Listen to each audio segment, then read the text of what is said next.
আমি এইভাবে দেখি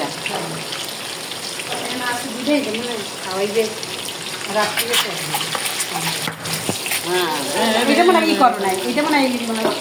সবটাই ওটাই মামি বলছেন কি কিছু বলবি তুই চা খেয়ে কিছু বলতে চাস কেন বল যে এত ডিম কেন নেওয়া হয়েছে কারো খাওয়ানো আজকে আমার বিয়ে জানোস না ও আজকে আমার নাতির বিয়ে না আমার বিয়ে আরে না মুসলমান মুসলমানি নিতে আলাদা সব আয়োজন শুরু হ্যাঁ